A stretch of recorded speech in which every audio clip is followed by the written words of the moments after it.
You're going to tell me. You're good. Oh, we good? Yeah. Oh, hello everyone, and welcome to the Desert Farmer Podcast, episode 63. So, it seems like every time we do these now, we're like rolling right into them. Like, start now, and here we go. Like I'm not ready for it. So I just want to thank you guys for joining us today. We've got several things we want to talk to you guys about, and we have some things to share with you guys. A little bit of show and tell, just a little bit of show and tell. But if it seems like it's I'm messing with my foot, it's because I decided to break my little toe this morning. We were out there. We had to redo the turkey pasture this morning, and we had overseeded a little bit. It didn't take well, and we decided to do the big no-no and till because we've been kind of putting some goat manure down, and it hasn't been doing well as far as covering the seeds. The birds come in, and you kind of need to drill sorghum. So we have noticed that we haven't gotten very good crops of sorghum. So we decided that we wanted to drill those a bit, and because of that, we need to do a little bit of tilling. Either way, my broken toe has nothing to do with any of that. I was just trying to get a drink of water.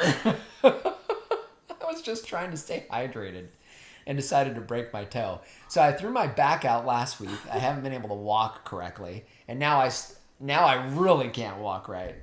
Anyways, I digress. Did I mention it's the Desert Farmer Podcast, episode 63? Yeah. All right. So thanks. Glad you guys are here.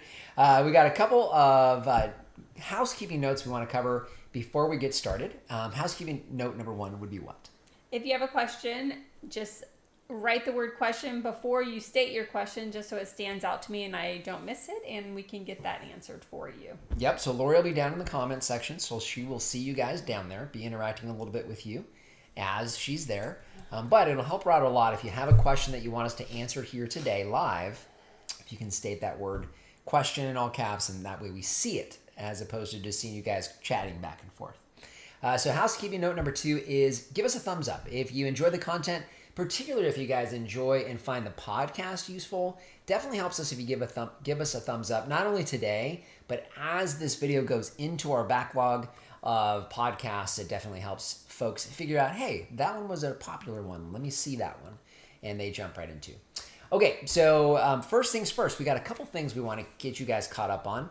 The first one would be my broken toe. That would be one highlight of the week. That is a highlight. Yeah. Yep. And so what else? Icing it over there. I've got ice on it, so let's see how it's doing. I've got my boo-boo buddy. Have you guys ever used a boo-boo buddy before?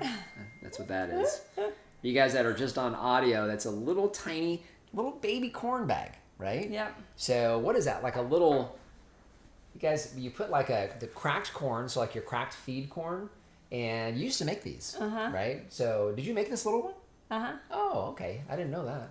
And so just out of what the heck kind of material is this? It's just fabric. Okay. You can get whatever fabric you want. Yeah, fabric. All right, so it's a fabric. And are those Christmas lights, or is that? Who knows? It's just kind of like a fall. Yeah, so either way, like a fall little design. You just use fabric. It's 2 or 3 inches by about 4 inches or so.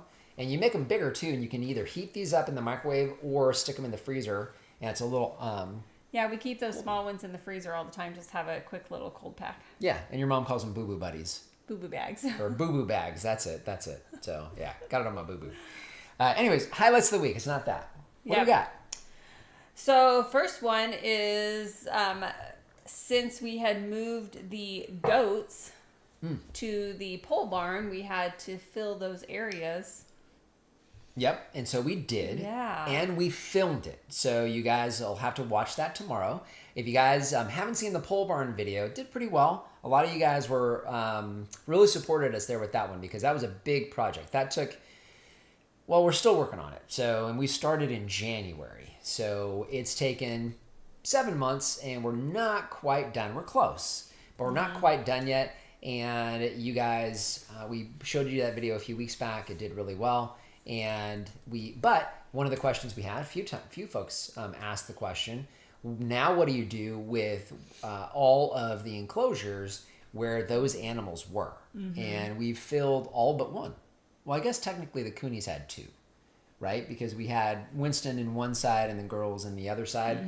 But we did fill the whole west side. Where we had the goats. Where we had the goats. And so we had 2 pens there. Both of those are now full. And so one of those is a brand new animal that we have never had here on the farm. First new animal we've added in a couple years. Yeah. Right? So I guess technically we added the dogs and cats.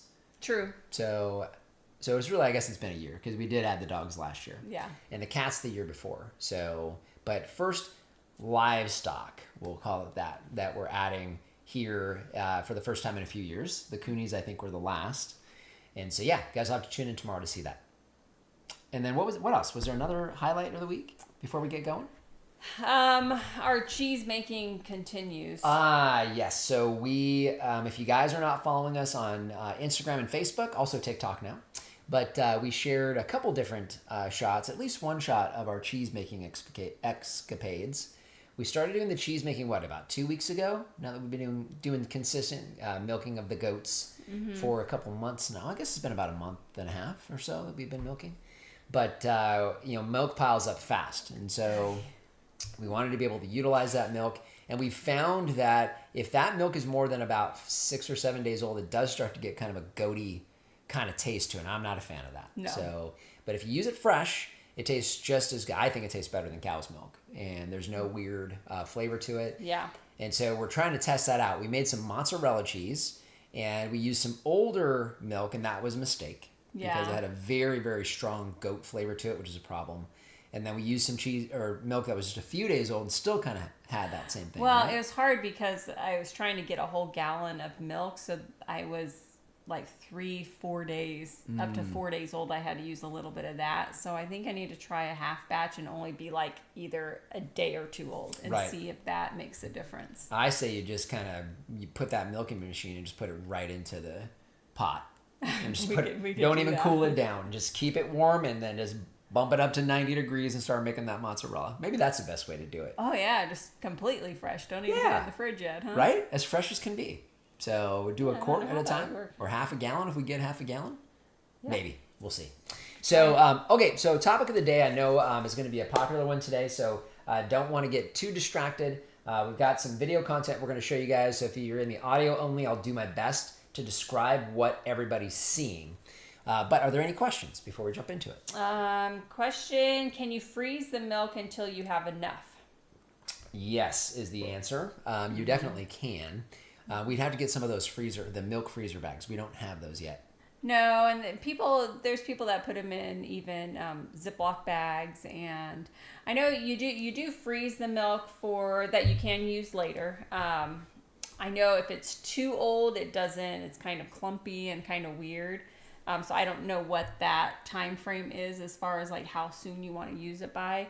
But even like making goat's milk soap, I'm starting to get the stuff to do that. And you do freeze the milk first for that as well to mix in with the lye so that it doesn't heat it too fast. So the issue with the reason why I use the frozen milk for the soap is because of the lye and it heating up the material. Okay, not so much because it's a benefit to freeze it first. No, I think it's just because, and I haven't used it. You guys out there probably do a lot more than I do, and will know more than I do. I'm just learning it. But yeah, it's something with it heats up, and then you want to kind of slowly heat it so that the milk frozen. It doesn't have to be completely frozen, even just kind of slushy from what I've read. Makes sense. So, because you're going to heat it up, so you don't want it to be too hot. Yeah. I get it. Yeah. So, but we made the mozzarella, it did turn out really well. So, texture was good. All of that was good. It was actually fairly easy to do. But we did that and made a mozzarella caprese. Either way, so it's mozzarella. So we had a little square of mozzarella, a little bit of basil, and a tomato, and every single piece came from the farm. So that was really neat. So we got a picture of that up on Instagram and Facebook. But pretty neat. And then we realized that multiple times that we ate this week, everything we were eating for our meal was from the farm. So even in the middle of summer here, we're still getting that. So because we've got the squash left over from spring, and so we're able to do that. Wonderful. Any other quick questions? Nope. Okay, so one of the questions that we had, and the reason we have the topic today, got a question from somebody here in Arizona, and was very concerned because they had an otherwise healthy citrus tree, and I don't recall the variety, but an otherwise healthy citrus tree, and they were starting to get a little bit of chlorosis on the leaves. They were starting to get some browning on the leaves, and very concerned that there was something wrong with the tree here in the middle of summer. And I had explained that it's very common to see that, and you might see that on several different types of trees. And so I kind of want to walk through what you might be seeing, what might be a problem, and what is probably not something to worry about, and the reason why you might see something like that here in the middle of summer. So I want to start with citrus because citrus was the question. And if you guys saw the picture in the on the thumbnail today, you've got a shot of one of our citrus trees. I believe it's the blood orange. Pretty sure it's the sanguinely blood orange is where that picture came from. That tree has been in the ground for about 4 years now, I believe. And one of the first trees we planted, that was actually a reed tree. Mm-hmm. And it's probably about 6 feet tall, 6 or 7 feet tall, maybe 6 feet wide. You guys know citrus trees don't grow as fast as some of the trees we have here on the farm. So that tree eventually will be, 20 to 25 feet tall and wide. But right now, it's about 4 years old. And the picture that you guys saw in the thumbnail give you a good shot of what it looks like. And I've got another shot of it here that I want to show you. So that, hopefully you guys can see that okay, is basically the same shot that you were seeing today. And you can see that you've got some yellowing of a couple of the leaves there. And if you can catch it on the screen, there's some chlorosis as you look towards the top of that. I'll show you guys one more time if I can get it up there. But let's see. There you go. Hopefully you guys can see that. But towards the top of the screen, you'll see another yellowing leaf, and you'll also see a leaf that's got a little bit of chlorosis on it. There's a little small branch that looks like it might be dead or dying. And so you can see it looks a little bit rough. And so I wanted to give a shot of that because we see that this time of year consistently. And it didn't take me long walking down the orchard row for our citrus to find that tree and to find all of the things that this person was concerned about happening with our citrus tree. And I've seen that very consistently from year to year, especially as we get into the middle of summer. The dog days of summer here, July and August. These are our hottest days of the year as far as average temperature is concerned. This year, knock on wood, hasn't been too bad. Almost didn't want to say it because the weather's been pretty decent. We haven't had a lot of days above 110, but even with our 105, 106 degree weather, monsoons have been almost non-existent. And so it's very, very dry. And we do get, a little bit of monsoon activity that'll kick up a lot of dust and wind, and you don't always get moisture. So again, it's just drying everything out. So now you guys know that from an irrigation standpoint, we're watering those citrus trees a couple times a week. So that's not an issue at all. In fact, what I look for when I see trees that are doing that here in the middle of summer is the second shot. This is the same view of that tree. All I did was slide the camera up slightly, and you can actually see all the new growth on this tree. So right above that area, you can see a leaf that's got some chlorosis, but right above it, blowing in the wind right now, is a great shot of a brand new shoot that's probably about 1 foot to 1.5 foot long. And it might be hard to pick up on camera, but in the upper right-hand corner, there is another new shoot. And kind of all along the tree, you see a little bit of new growth. Now, the new growth, if it gets really, really hot and dry, it'll kind of fizzle up, literally dry right there.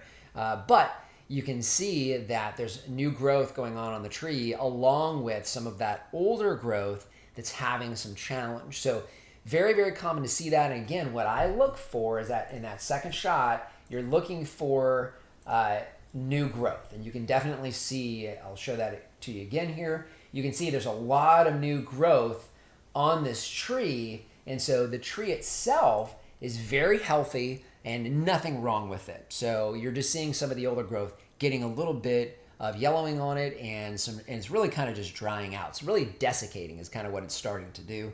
And so very, very common. Now, you have things beyond citrus. So, if you guys have your stone fruit out there, mulberries, things like that, very common to see something like that as well. You will see that on a lot of your deciduous trees at this point. About the only ones that I don't really see that with consistently, jujubes don't do that. Your pomegranates really shouldn't be doing that. Although you might get a little bit of yellowing on some of the pomegranates. Your figs can be, but I'm going to talk a little bit about that in a video we're going to be shooting tomorrow. You got to make sure you're watering your fig trees a bit extra, which we're doing this year. And that 3 days a week is definitely making a huge difference. So if you don't, you may see a little bit of wilting on those leaves. Wilting is different. So back to that first shot that I showed you guys of the yellowing, you can see there are no leaves on here that are wilting, and there are no leaves on here that are crispy. So you've got a little bit of yellowing and you have a little bit of chlorosis, but then you also see a lot of vibrant green on those leaves. And so that is normal. If you're seeing wilting and you're seeing drying or crispy leaves that are not falling off the tree, that is something a bit different. And your yellowing of the leaves, if you're seeing it yellowing and wilting, that's probably either too much moisture, possibly not enough. If you're seeing crispy leaves, that's definitely not enough moisture. So now that can mean a lot of things. Usually it means you're probably either irrigating too much. Daily would be a problem. You should not be irrigating in-ground trees every day. They should be at least every other day, every 3 days. You want to give them a break. They need that. Otherwise, you're going to have issues with rot around the roots, and you could actually lose the tree. And a tree that's struggling, you'll see that you'll get some yellowing and wilting leaves. That can be a lack of moisture. Yellowing leaves can definitely be too much moisture. But I wanted to show you guys kind of what a leaf might look like in the middle of summer, and it's actually okay. So very common again for all the different varieties. I don't typically see it. I think I might have already mentioned it on the apples. So the apples generally don't do that. And then definitely not jujubes. Jujubes are really just kind of starting to crank along. So you have a nice heavy fruit set at this point. We've got one of our varieties that's starting to ripen up right now, so you definitely wouldn't see it there. Mulberries, you will see that a bit on the mulberries, at least you can. I know the everbearing mulberries look very, very much like that. They'll have several leaves that will get yellow and even drop. We'll see the same thing with the Shangri-La mulberry. Very, very common, especially when the trees are younger. They really struggle in the middle of summer. So, those leaves, nice, big, beautiful leaves, really kind of more of a tropical type of mulberry. And in the middle of our summers can definitely struggle a bit. And very common to see some yellowing leaves and leaf drop on some of your mulberry varieties. So that's kind of really about it. So a couple of reasons. Well, one real primary reason, maybe two. The reason why here in the middle of summer, especially once you get into August and even into September for us here, is you got to remember that these trees are not native, clearly, not native to us here in the desert of Arizona. These trees are really they naturally would grow in a more temperate climate. So, well above us as far as positioning in the country, latitude, longitude, whatever it is, higher up. But typically you're going to see these in a more moderate climate. So, Pacific Northwest, your Northeast, Midwest, some of these areas where you would commonly find apples and plums and things like that growing, maybe even down into the South with peaches and things like that. So, and even citrus in Florida and Hawaii and some of these areas where you have consistent moisture and very consistent temperatures. A lot of these won't have the same issues, but one of the things that we have here when we're growing these varieties that are not native to our environment is these trees are deciduous. So they have a very distinct lifespan as far as the leaves are concerned, not the trees, but the leaves themselves. So realize that, if you're in, the Pacific Northwest or you're in, somewhere back east, maybe in the Northeast, these trees will come out of dormancy much, much later than they do here. So we have apples and peaches that'll come out of dormancy in January here. January, Make sure everybody understands that. If you're not here, January they come out of dormancy, whereas everybody else, they're coming out of dormancy in April or May. And so our trees are out of dormancy, producing fruit and sometimes ripening fruit before certain trees even come out of dormancy in other parts of the country. And these are the types of trees that we're growing here in Arizona. So a big part of that is your deciduous trees naturally would only have leaves on them for a few months. And so, you break dormancy in April or May, they set their fruit, they ripen fruit in the fall, and then what do? They drop their leaves. And so after 4 or 5 months, the lifespan of those leaves is pretty much spent, and by 6 months for sure, they're already dropped off the tree. Well, here we are going into August, 5 or 6 months later, where these trees are still holding on to their leaves. And these trees will hold on to the leaves all the way through November. You guys know that. So, but naturally they would be dropping these leaves. So it's my opinion, that's probably one of the reasons why we see them really starting to struggle, especially some of those deciduous trees. Not only is it very, very dry, that is absolutely true. These trees are designed to start dropping these leaves here very, very shortly. So they look a little bit rough. Realize that they're probably just fine. If you're seeing plenty of new growth, much like the pictures that I was showing you there, really probably not anything to worry about, and focus more on wilting leaves, yellowing of an entire tree. The entire tree starts getting yellow. That's a problem. That's a much bigger issue. So look for those types of things, or definitely crispy leaves. So, the whole tree wilted, the whole tree crispy, that's a problem. A few yellow leaves like you see in there, not a problem as long as you're seeing good, strong, vibrant looking leaves otherwise on the tree, and you're probably going to be just fine. So, okay, I think I did my show and tell. I think I got all of my information out, and I don't think I have any other notes. So what do we got? We got any questions? Yes. Do you grow potatoes except sweet potatoes? No. So, and not that we can't, you can, but we don't eat potatoes. So we don't really eat sweet potatoes anymore either. Yeah. So, but the difference with the sweet potatoes is the sweet potatoes and the vines in particular, those, if nothing else, have become fodder for us. So our animals do eat those, and those we can continually cut all summer long, and they're a wonderful ground cover. So, but we found that really is a very, very good fodder plant for us, which would not be the case for a regular potato, because then you're dealing with a nightshade and you're not going to be feeding those to your animals. So at least the leaves. So that's why. And then of course the roots, they're sweet, but we do eat them from time to time. And if we're going to eat a potato, it's going to be a sweet potato. So we don't eat regular like russets, because you have some nutritional value in the sweet potatoes that are not in the russets. And so I'd rather get a little bit more nutrition if we're going to be going down that carb route. So, but yeah, you definitely can. And you can plant them twice a year. So we have our 2 seasons. You can do them in both seasons. I've seen that both ways. So you can plant them early, January if you're feeling lucky, and then you can plant them about next month. You can put them back into the ground again and hopefully get another crop here, depending on weather, in November, December. So, yeah, good question. What else? So I think it was Sandra last week was mentioning how her apple trees were flowering again. Mm-hmm. So apples are starting to appear on the Anna and Dorset. Yeah, that's pretty cool. Yeah. You have to let us know how that goes. So we've had that happen too. They never ripen. At least the ones that we've had that happen to have not. Only because they've got to hold on to all those here through August and September, which is a struggle for the trees. August tends to really be a rough month for trees. Especially if we get really, really hot temps, it's hard to keep them looking good. They survive, but when a tree's just surviving, it doesn't hold on to fruit all that well. So you have to let us know how it goes. Hey, a second crop would be pretty cool, wouldn't it? Yeah. Yeah. We haven't had that happen. Nope. No. Have you used some raindrops last week? We did get some raindrops, didn't we? We did? I think so.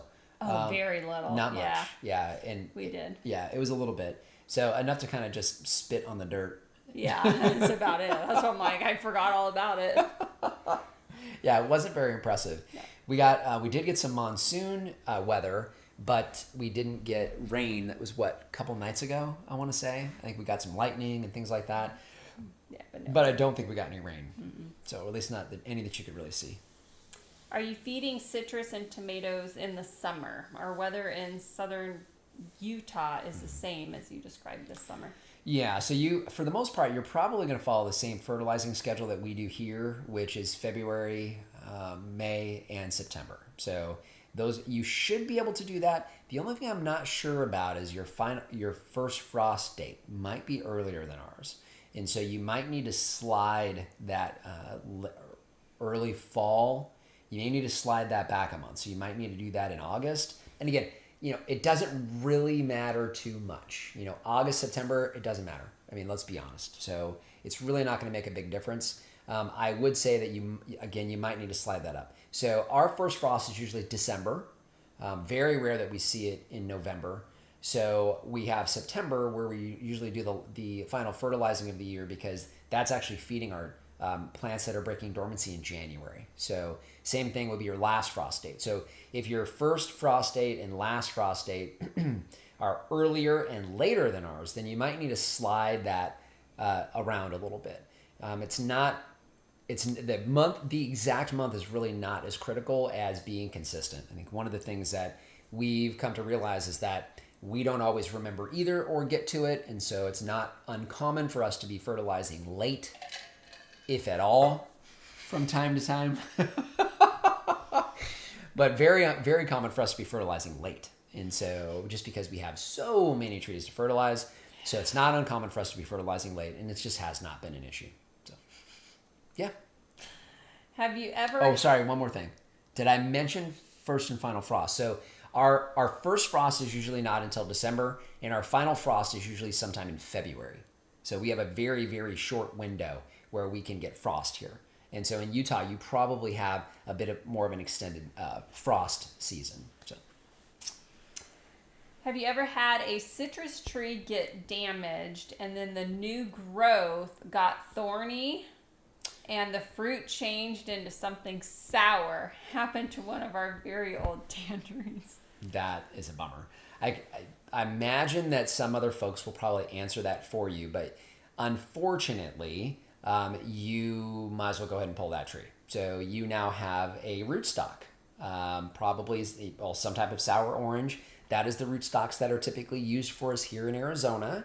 You can also find them typically, it's not necessarily a sour orange, but a lot of times you'll find that in California as well. And I don't know about the other states. I only know California, Arizona when it comes to citrus and rootstocks, but our rootstocks here in Arizona are almost always sour orange, which means you probably have nothing left but rootstock. That's a bummer. That's a real bummer. And rootstock, the leaves are different. They're typically very thorny, and they are absolutely a sour orange. And so if you're getting fruit that's sour all of a sudden, yeah, you got rootstock. So if there's no place else on the tree that has a different looking leaf or branch, you now have rootstock. So yeah, that's what you're finding. Yeah, Sorry, so you've got to make sure that your citrus trees always be watching for suckers that are coming out below the graft point on those and removing those so that doesn't happen. Yeah, one of the things we've talked about citrus pruning here before. We didn't film it this year. In fact, we did very little I don't even know if we did any on the citrus this year. Didn't need to, but citrus does not need to be pruned. It just doesn't need to be pruned. The only thing you really need to do is just cut off dead or dying branches or diseased branches. But ultimately, they're bushes, naturally growing bushes, but we always prune the first couple of feet up so that we can see underneath the tree for two reasons. The first reason is we want to make sure that we can see rattlesnakes, because that is a problem for us here. We get rattlesnakes every year. Not normally a lot of them, but we see at least one, it seems, every year. So, and we've got folks that come out onto the farm. So we've got, kids that come over, want to visit the animals. We've got some that used to come over regularly to visit Sasha. And so we want to make sure it's as safe as it possibly can be and we can see underneath those trees. So that's reason number one. Reason number two is what you're running up against, and that's rootstock. We do not want rootstock taking over the tree, and it can definitely do it. We've been on more than one consultation where somebody's had a citrus tree that's been struggling, and it had very, very obvious rootstock. And so, some of these, like half the tree was rootstock. And so it may not survive. So, And I think some people may not understand that that's what they're dealing with as far as rootstock, and to be looking for that. They Right. just see that there's low growth, and maybe they're like, oh, yeah. be more bushy. And I will say one of the things about citrus trees, the grafting is usually very, very good. And it's hard to tell a lot of times on your citrus trees. They're just grafted well, and they grow at an even rate. Some of your rootstocks will always be either larger or smaller than your scion, your known variety. So you have your rootstock here, roots coming out, rootstock here, and then they basically lop off or cut into the rootstock, plant or attach a branch. And so you have your rootstock here, you have a branch that goes into it somehow, right? So usually the rootstock is it always grows at a different rate than the scion, or typically. And so a lot of times the rootstock is either bigger or smaller than the scion. It happens pretty frequently. And you can almost always kind of see where the graft point was made. It's usually obvious enough. Citrus sometimes is really hard to see, and you can't always find the graft point. We've got some trees out here where I don't know exactly where the graft point is. Just the graft was really good. A lot of times they're lower on the tree, which is fine. We prefer that. We want a lower breaking tree anyway. And so the challenge, of course, is knowing for sure, number one, where the graft point is at, and then number two, being able to identify sucker growth. So we generally just basically take the tree, and the first couple of feet, we make sure that all of our trees and our graft points are below that 2-foot line, below knee. So the graft point I know is down there. And then anything that grows below that point, we remove it. It's out. We do not let it come up. Even if we're not sure that it's actually rootstock, we go ahead and take it off just to be sure that we don't have rootstock that's trying to take over a tree, especially when they're young. That can really be a problem. So it's very, very easy for that rootstock to take over, especially when the tree is young. So that's why we do it. Do you use a foliar fertilization for your evergreens? No, we don't. So the only thing that we use foliar fertilizing for is our pecan trees, and it's only zinc.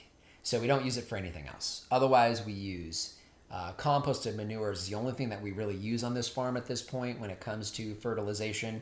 I think the only exception might be the roses, right? So we use the Ivy Organics. We use their fertilizer for our roses.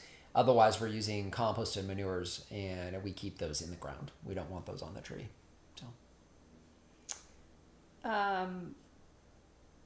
So we have Karen. I followed your advice last year and still had almost my entire young orchard die in Marana.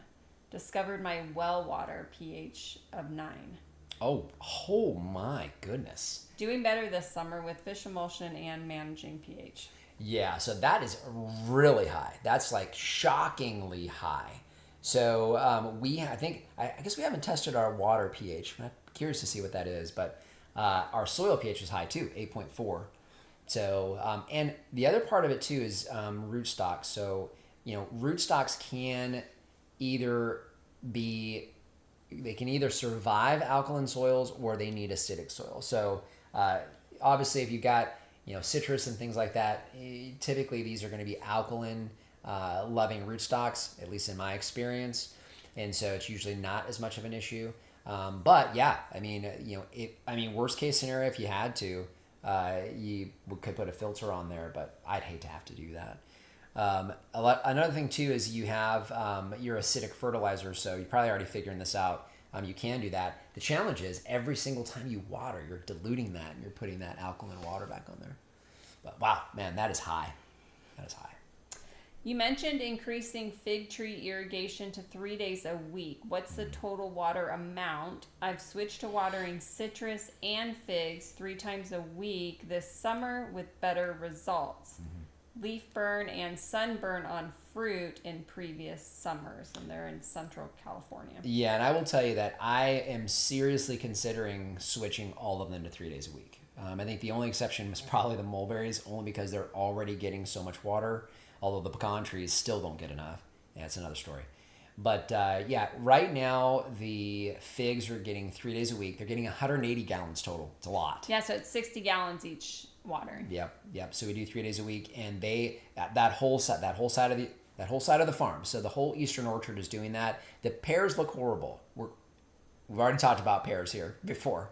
we're going to pull some of those pears because I have not been happy with the pears. And we've got figs everywhere this year. I mean, I just came in today. I told Lori we're coming back in from being outside. So 3 days a week, to answer your question, 3 days a week, 60 gallons at a time, 180 gallons for our trees. And, the way we irrigate, we're building soil around trees and everything too. So it's a lot of water, but I will tell you, we have a bumper crop of figs on every single tree. There is not an exception. Not one of those trees back there is struggling with fruit set and ripening, and they're everywhere. They're everywhere. I mean, I walked by there today. I had 4 or 5 different varieties of figs just walking from the back of the farm onto the tractor to drive it back up front because I was hobbling with my baby toe broken. But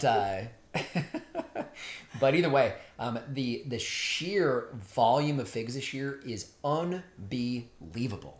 And the fruit quality is fantastic. It's always on the dry side because we're still in Arizona and you can't get away from a lack of humidity in the air, which does affect the fruit quality and the dryness of the fruit. But still, fruit quality is fantastic. Fruit size is really good. Fruit ripening is really good. We're not getting fruit drop.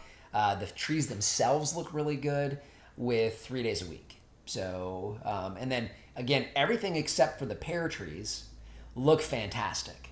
The apple trees look wonderful. I mean, they're like vibrant, beautiful green. No struggling leaves at all. But I will tell you, even on it's because it's a little cooler this year.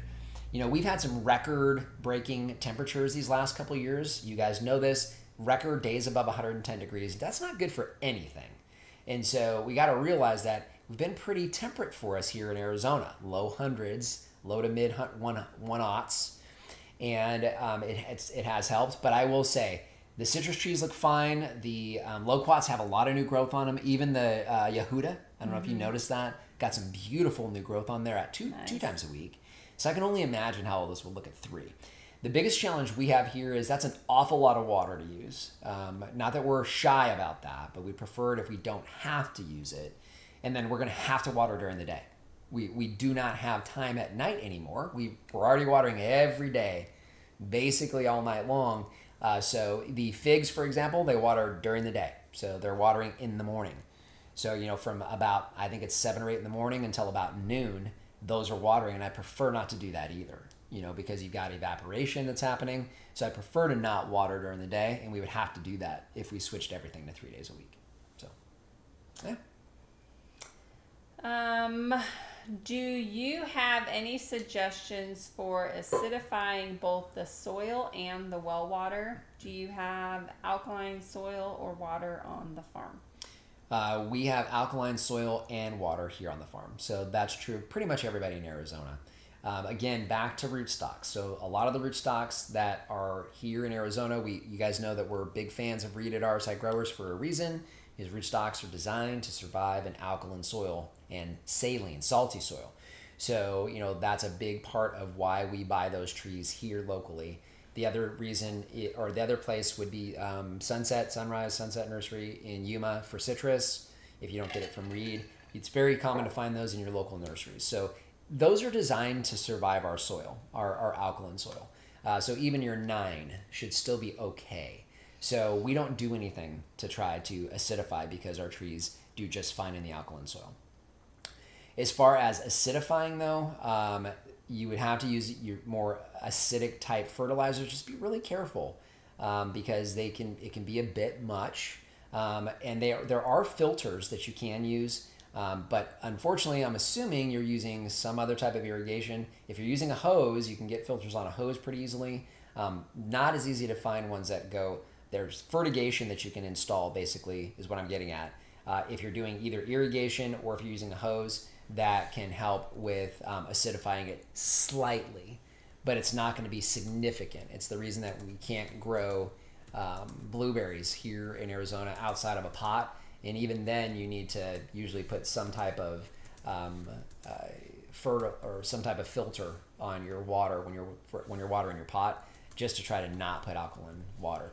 You're up. It's going to be an uphill battle for you. But do let me know what trees you're growing, what varieties, and where you bought them, So, and if you know what the rootstocks are, I'm real Such curious. as hand watering and adding vinegar. Okay, and vinegar is very acidic. And if you're having success, I wouldn't do anything different. We just don't have to deal with that here because we focus on rootstocks that survive our alkaline soil. So we haven't had to go any further than that. I'm not sure. Hopefully some folks have some suggestions for you here. Do you grow blueberries? No, for the reason we were just discussing. Yeah. So kind of jumping back, Sandra, the one with the citrus tree, she said it's weird. Part of it still has good fruit too. Okay, so okay, that's common.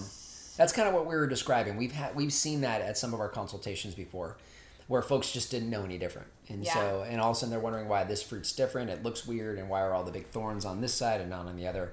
Sounds like that's happening to you as well. What I will tell you is that rootstock will continue to take over that tree, and so you need to remove the rootstock. So now what you may need to do is you may need to do that over a few seasons. I don't know how much of the tree is rootstock at this point. If half the tree is rootstock, you don't want to just lop off half the tree. That could cause enough shock to kill the tree. If you're going to do something like that, and I would be more inclined to just lop it off and see if it makes it. That's just how we are. And then we don't hesitate to pull a tree out and throw a new one in there. But not everybody wants to do that. So if that's the case, I wouldn't remove more than about 30% of the tree, kind of your normal guidelines as far as pruning is concerned. You never want to prune more than about 30% of the total mass of the tree in one season. So if more than 30% of the tree is rootstock, if you can easily identify it, again, roots growing down low or branches coming low on the tree are typically rootstock.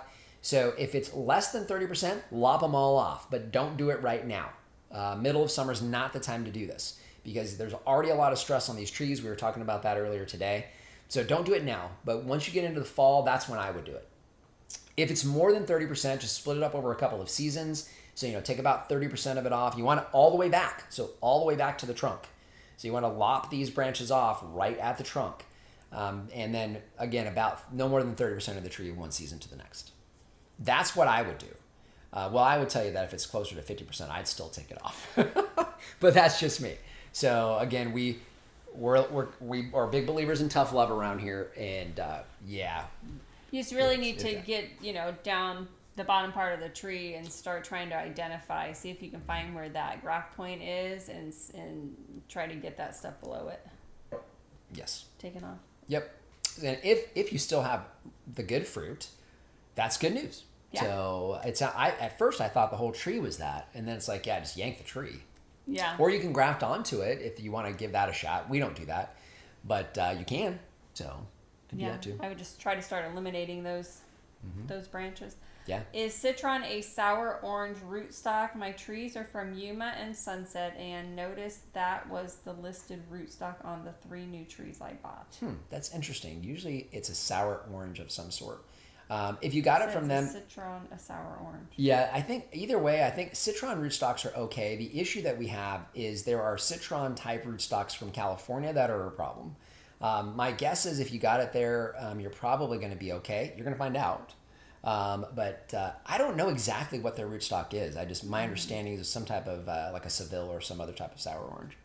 So, but if you got it from them, they're designed for us here in Arizona. So if that's the case, you're probably going to be okay. You'll find out here shortly. What else? That's all the questions. Hey. We have some suggestions from people to other people. And Great. Yeah. Very good. And yeah, if you guys have other questions, let us know here. If you want to bounce back over to the Excel file, because we have a few more minutes, and my toe's not throbbing too bad. So, but I usually scroll down. Are you in this? Oh, I was talking about, we're going to do a video on that one. Okay. So we were going to do a taste test. Oh, that's right. So that was actually a question from Pam. So, so we did have, and again, if you guys have other questions, please go ahead and ask them now while you guys have us for another 15 minutes. We do want to make sure we answer all of your questions. But one of the questions that was asked, that was from Pam. Okay. That was from a few weeks ago. What was the question? How did we meet? So you want to tell that story? It is a kind of a funny story. It's actually So like it's kind of scandalous. The long version or the short version? Well, I'm not talking, so it'll be the short version. Can you hit the fan behind us there? So I don't know. All of a sudden, I started sweating. So we met in San Diego. That's it. There you go. That's where we met. So I actually am from Arizona. I grew up here. Funny story for me getting to California. Here. Don't forget your funny story, but bounce back over there so we get to questions at the same time. Okay. Me and a girlfriend of mine wanted to go to SeaWorld in San Diego. So on a Monday, we decided to drive to San Diego. Tuesday, we went to SeaWorld. Wednesday, the company I was working for at the time was putting some new stores in there. So we decided to go check that out, and they were hiring. So we decided to interview, and we both got hired. Thursday, we went and found an apartment on Mission Beach to rent. Friday, we ended up going up to Ontario, flew to Phoenix.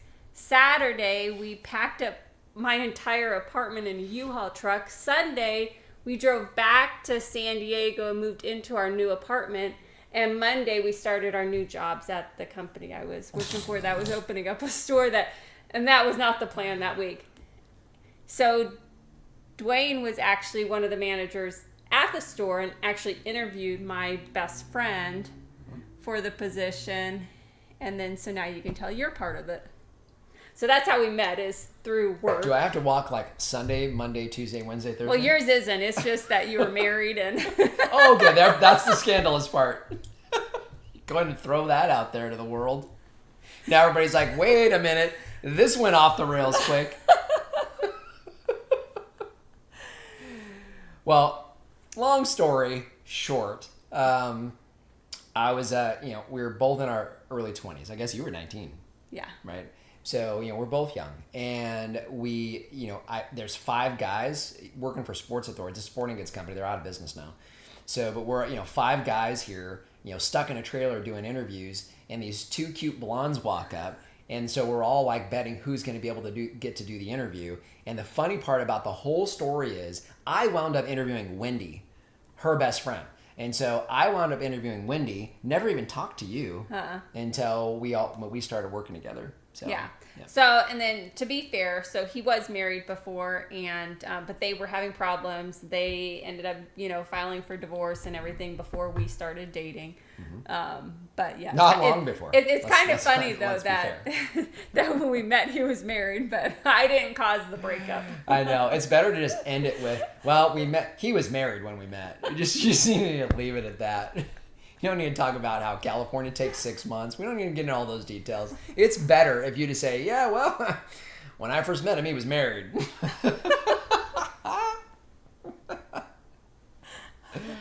Okay. Yep. Now you guys know a little bit more about us. Yep. There you go. That's how we met. And that was you remember when that was? 1995. Yeah. Whew. That was 30 years ago. So you guys want another fun fact about us? Why is it that everybody's staying? Usually people start dropping off at this point. So in the 1 year that we were together, so we met, we got pregnant, we got married, and had a baby. Correct. In that order. All of it happened within a year. Don't judge us. Don't judge us. We were young. And we were other things too. Wasn't just young. Oh. We better have some questions that are not personal. Okay, how about your new apple wine?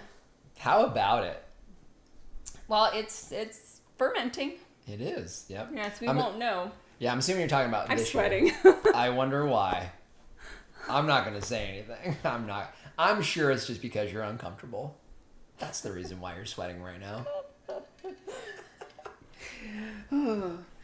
Anyways, yeah. So apple wine, it was it is in the closet.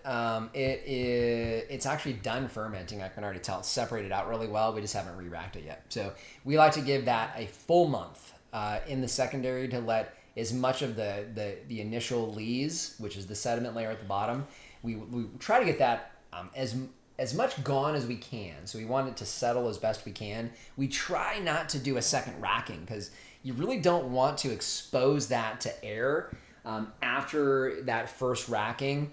Usually there is just a little bit of fermentation that still has to happen after the first re-rack, which is okay, which allows the gases, the carbon dioxide, to basically push the air back out of the secondary. If you are racking it really late, that won't happen, and so that air is sitting right on top of the wine. And so we try to give it a good 4 to 5 weeks in the secondary, let that sediment layer settle completely, and then get it off that sediment layer. Because we don't want it to stay on the sediment layer. You can start getting off tastes and things like this, but we don't want to have to rack it again. So the goal is to re-rack it a single time in the secondary, and then basically back sweeten if you're going to, and bottle. It would be the next time it's exposed to air. That way you have less oxidation.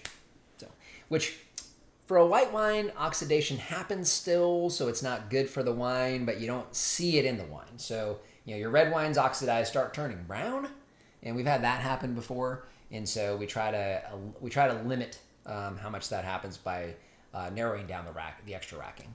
So, yeah. Any suggestions on using moringa mulch for a mulch fertilizer for my citrus trees? They'd be fine. It doesn't matter what you use. Any mulch will be fine. So any mulch will work just fine for your citrus trees. It doesn't matter whether it's moringa or anything else. Moringa is nothing. It's nothing special as far as that's concerned because it turns into a carbon very rapidly. So, and that just means that it dries, especially here in Arizona. So it's going to basically dry and turn into a carbon. Do you have some minerals and things like that in there? Sure, but you have that in from any large tree.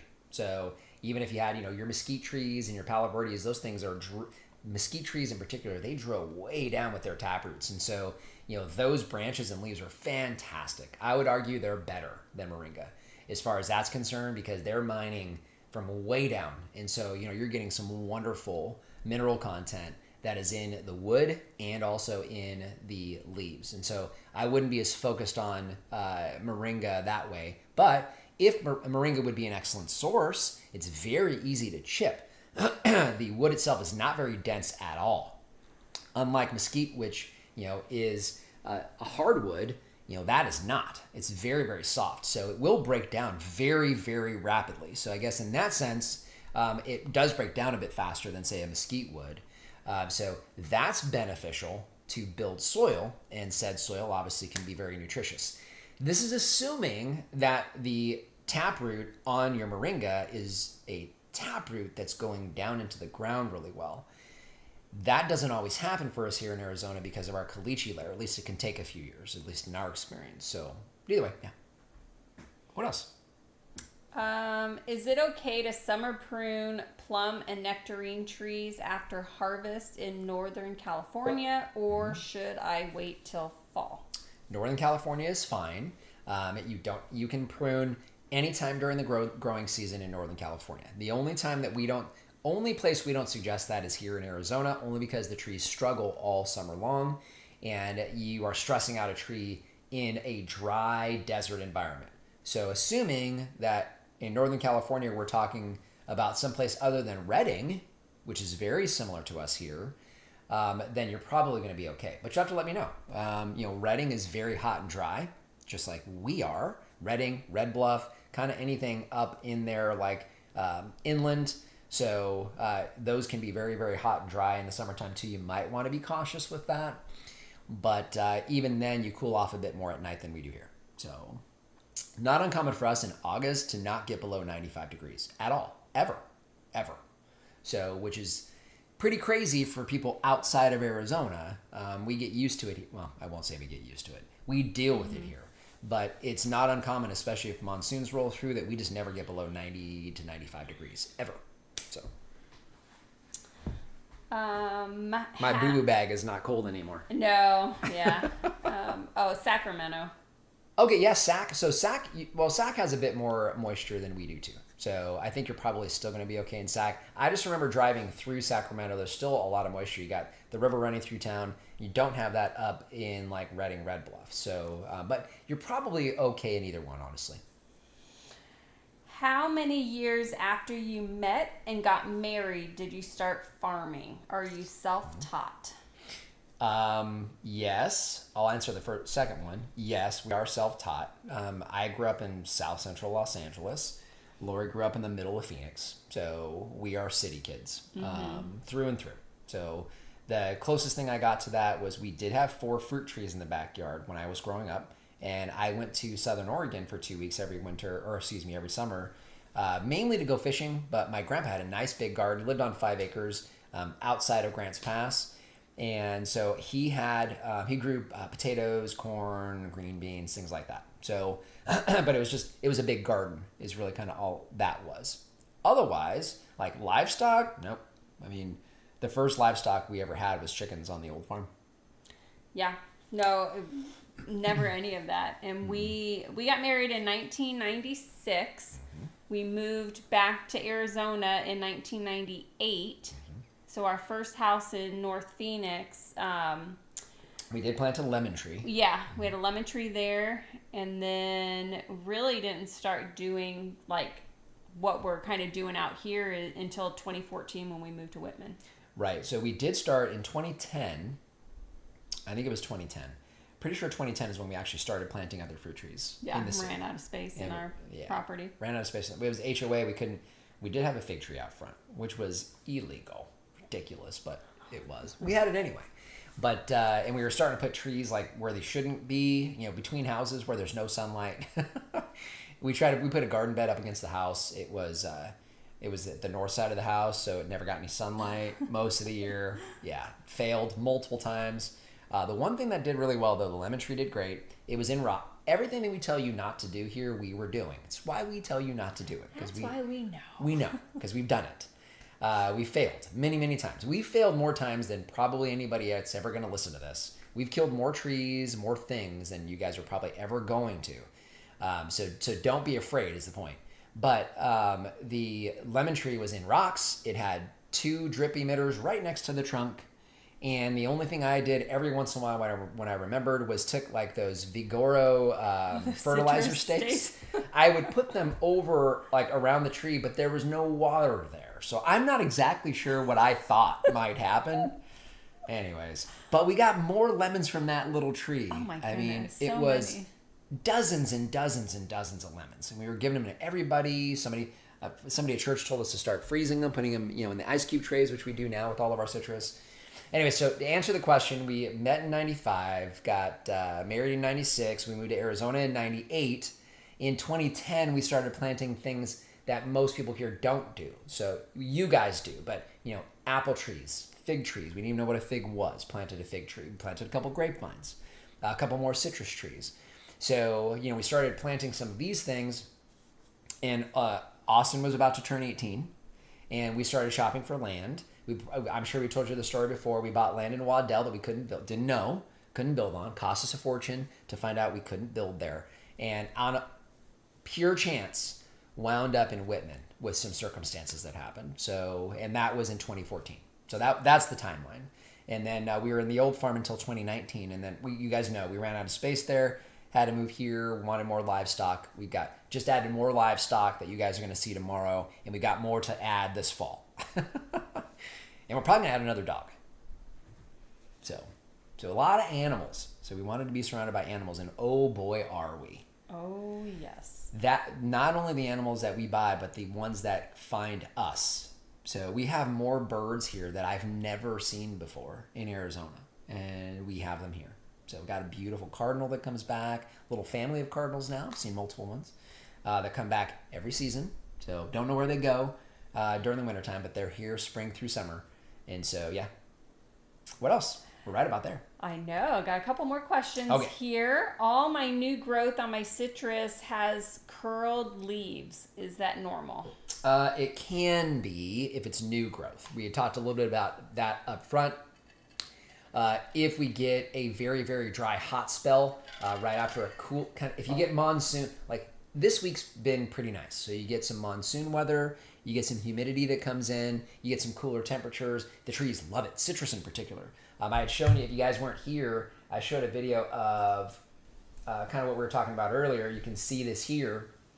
This is our sanguinely blood orange. You can see the new growth coming out behind the yellow leaves there in the front.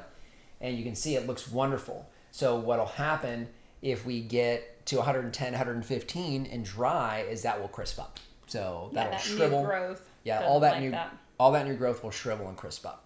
So it's one of the reasons why a lot of our citrus is not taller than it should be at this point, because the last couple of years that keeps happening.